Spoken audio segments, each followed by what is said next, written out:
they don't even take up 1.5% of my brain time, because I also feel it's Bollywood actress Alia Bhatt एक के बाद एक industry के काफी बड़े प्रोजेक्ट से रिजेक्ट हो चुकी हैं। पहले ही उनके हाथों रणवीर सिंह की अपकमिंग मूवी प्रलय निकल चुकी थी और अब ऐसी अपडेट आ रही है कि आलिया भट्ट जो कि चामुंडा मूवी में नजर आने वाली थी, मैडॉक फिल्म्स के अंडर जो बन रही थी, अब इस मूवी से भी आलिया भट्ट को जो है वो हटाने की कोशिश कर रहे हैं इस प्रोडक्शन हाउस वाले। आलिया भट्ट जिन्होंने एक टाइम पर श्रद्धा कपूर के करियर को बर्बाद करने की कोशिश की थी अपने सोर्सेस को यूज करके, और किस तरह से उन्होंने लॉबी करके जो है काफी सारे बड़े रोल्स इंडस्ट्री में अपने नाम किए थे, अब उन्हीं कर्मों का बुरा फल है जो कि उनको मिल रहा है और इंडस्ट्री में बड़े बड़े प्रोजेक्ट्स जो हैं उनके हाथों निकल रहे हैं। सोशल मीडिया पे जो है कहा जा रहा है कि अब आलिया भट्ट को फाइनली उनको जो है कर्मों की सज़ा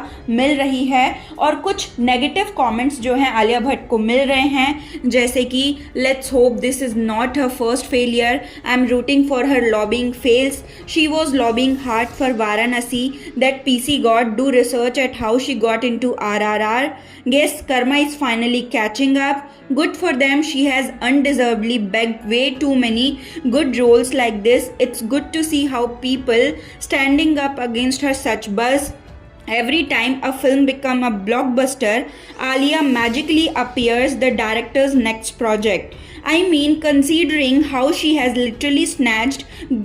scripts from others, it's just karma. I was fed up of seeing Alia in everything. By the way, for a while it was like we don't have any other good actresses left in the country. Her PR was headache inducing for me. ये सारे जो negative comments हैं वो आलिया भट्ट को social media पर मिल रहे हैं, और ऐसा क्यों हो रहा है हम आपको बताते हैं। सबसे पहले तो आलिया भट्ट जो की अपकमिंग मूवी चामुंडा जो है वो मैडॉक फिल्म्स के अंडर में बन रही है, और ये आलिया भट्ट की अपकमिंग बहुत बड़ी प्रोजेक्ट है। और अब जो है आलिया भट्ट के लिए कहा जा रहा है कि क्योंकि आलिया भट्ट की ऑलरेडी जिगरा मूवी जो है वो काफ़ी फ्लॉप रही थी और उनकी जो अपकमिंग मूवी अल्फा है उसको लेकर भी जो है काफ़ी सारी कंफ्यूजन क्रिएट हो रही है, क्योंकि कहा जा रहा है कि आलिया भट्ट जो है वो सिंगल हैंडेडली जो है किसी मूवी को नहीं चला सकती, और क्योंकि अल्फा में जो मेन लीड है वो आलिया भट्ट ही है, उनके ही इर्द गिर्द पूरी कहानी है, तो इसी वजह से जो YRF प्रोडक्शन हाउस है, जो आदित्य चोपड़ा है,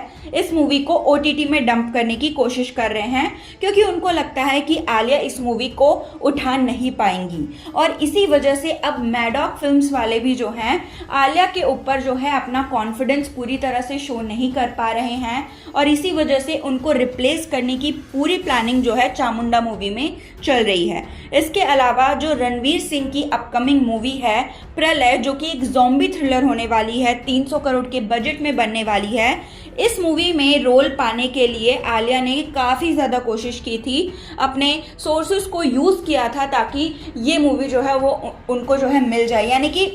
प्रॉपरली उनकी जो लॉबिंग है वो इस मूवी के लिए चली थी। लेकिन उसके बावजूद भी आलिया को जो है ये मूवी नहीं मिली, और कहते हैं ना कि एक नेपोकिड दूसरे नेपोकिड को जो है हरा सकता है, वही इस मूवी में हुआ है, क्योंकि इस मूवी में लीड एक्ट्रेस जो हैं वो हैं कल्याणी प्रियदर्शन, जो कि खुद एक नेपोकिड हैं और वो फिल्म मेकर प्रियदर्शन की डॉटर हैं, और उनको जो है ये ऑफर मिला है और आलिया भट्ट को इस मूवी से रिजेक्ट कर दिया गया, जो कि बहुत ही बड़ा फेलियर था आलिया भट्ट के लिए, क्योंकि आलिया भट्ट की जो हिस्ट्री है वो कुछ ऐसी रही है कि आलिया भट्ट ने अपने सोर्सेस को यूज़ करके काफ़ी सारे बड़े प्रोजेक्ट्स जो है अपने नाम किए थे, चाहे वो RRR हो जिसमें SS राजमौली ने उनको कास्ट किया था क्योंकि वो करण जौहर के फ्रेंड थे, और सबको पता है कि करण जौहर जो हैं आलिया के गॉडफादर हैं और आलिया के मेंटोर हैं, और करण जौहर की वजह से ही RRR में आलिया भट्ट को रोल मिला था। और इसके अलावा राजी मूवी में भी जो है आलिया भट्ट डायरेक्टर की फर्स्ट चॉइस नहीं थी।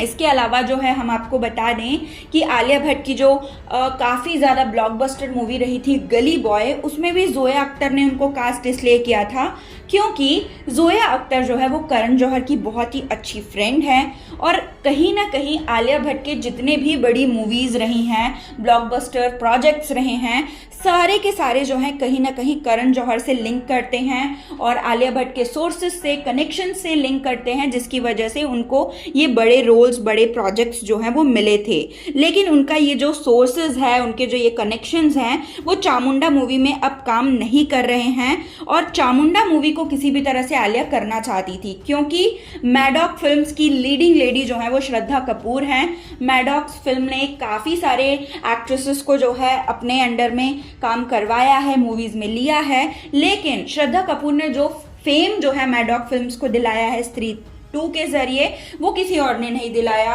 और अब श्रद्धा कपूर को रिप्लेस करना चाहती है आलिया भट्ट, क्योंकि सबको पता है कि श्रद्धा और आलिया का अगर कंपैरिजन किया जाए तो श्रद्धा कपूर की फैन फॉलोइंग जो है उसे आलिया भट्ट अब तक बीट नहीं कर पाई है।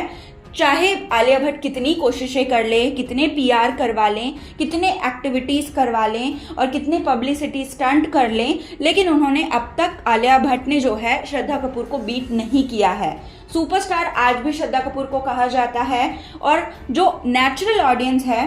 नेचुरल फैंस हैं, वो आलिया भट्ट के कंपैरिजन में श्रद्धा के काफ़ी ज़्यादा हैं। और क्योंकि श्रद्धा कपूर को एक टाइम पर जो है पूरी तरह से इंडस्ट्री से हटाने की कोशिश आलिया ने करी थी, करण जौहर, YRF प्रोडक्शन, ये सब के साथ मिलकर उन्होंने टोटली जो है आलिया भट्ट को बॉयकॉट कर दिया था। उनको किसी इवेंट्स में नहीं बुलाया जाता था, उनको किसी पार्टीज़ में नहीं बुलाया जाता था और यही वजह है कि YRF की काफ़ी सालों तक किसी मूवी में श्रद्धा नज़र नहीं आई थी। करण जौहर के शो में, उनकी मूवीज़ में श्रद्धा नज़र नहीं आती है और इसकी वजह जो है आलिया भट्ट को ही कहा जाता है। और अब इसीलिए कहा जा रहा है कि आलिया भट्ट को जो है उनके कर्मों की सज़ा मिल रही है कि वो अब भी श्रद्धा को जो है रिप्लेस नहीं कर पा रही हैं मैडॉक फिल्म्स में और उनको चामुंडा मूवी से जो है निकाला जा रहा है। इसके अलावा हमेशा जो है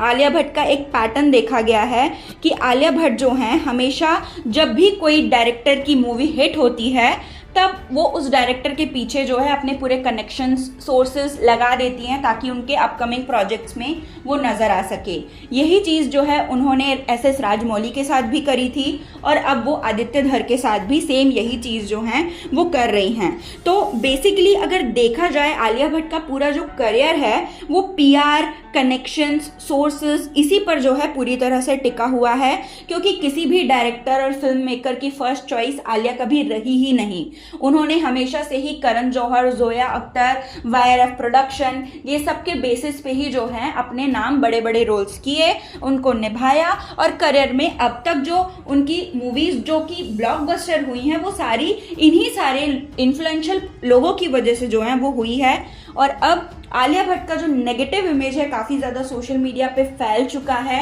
जिसकी वजह से अब बड़े बड़े डायरेक्टर्स और फिल्म मेकर्स जो हैं उनके ऊपर अपना कॉन्फिडेंस नहीं दिखा रहे हैं और अपने हाथ पीछे कर रहे हैं आलिया को अपने प्रोजेक्ट्स में लेने के लिए। और इसी वजह से जो है उनको चामुंडा मूवी से भी हटाया जा रहा है, प्रलय के लिए भी उनको रिजेक्ट किया गया था और उनकी जो अपकमिंग मूवी है अल्फा, उसको लेकर भी जो है काफ़ी सारे कॉन्फ्लिक्ट्स उनके और YRF प्रोडक्शन आदित्य चोपड़ा के बीच में चल रहे हैं। डायरेक्टर SS राजमौली ने अपनी अपकमिंग मूवी वाराणसी में आलिया भट्ट के तमाम कोशिशों के बाद भी उन्हें कास्ट ना करके एक्ट्रेस प्रियंका चोपड़ा को जो है अपनी इस मूवी के लिए कास्ट कर लिया। इसके अलावा एक और जो है आलिया भट्ट का बहुत बड़ा झूठ जो है सोशल मीडिया पे काफ़ी ज़्यादा कॉल आउट किया जा रहा है कि एक तरफ आलिया भट्ट जो है वो कहती हैं कि वो वीगन है, वो कहती हैं कि वो जानवरों से प्यार करती हैं, जानवरों को बचाने के लिए कैंपेनिंग करती हैं, प्रमोशंस करती हैं, और दूसरी तरफ वो गुची जैसे ब्रांड की एम्बेसडर हैं और प्रोडक्ट्स को प्रमोट करती हैं गुची के, जो कि एनिमल लेदर से बनता है, एनिमल स्किन से बनता है। तो यहाँ पर उनकी ये जो डबल स्टैंडर्ड जो बिहेवियर है इसको भी जो है कॉल आउट किया जा रहा है। तो आलिया भट्ट जो है वो पूरी तरह तरह से अब हम कह सकते हैं कि उनको उनके कर्मों की सजा मिल रही है। इतने सालों तक उन्होंने अपने सोर्सेज के थ्रू जितने भी प्रोजेक्ट्स कर लिए, अब यहाँ पर जो है हो सकता है कि उस पर फुल स्टॉप लग जाए, क्योंकि अब उनके सोर्सेज, उनके कनेक्शंस जो है वो काम नहीं आने वाले हैं, क्योंकि अब उनका झूठ पूरी तरह से जो है वो पकड़ा जा चुका है। तो आपका क्या कहना है इस पर, कि आपको भी लगता है कि आलिया भट्ट जो हैं उनको काफ़ी सारे ऐसे रोल्स मिले हैं जिनको पाना वो डिजर्व नहीं करती थी? आप हमें ये बात अपने कमेंट्स के थ्रू जो है वो ज़रूर बताएं और बने रहें हमारे यूट्यूब चैनल के साथ हिंदुस्तान न्यूज़ की रिपोर्ट।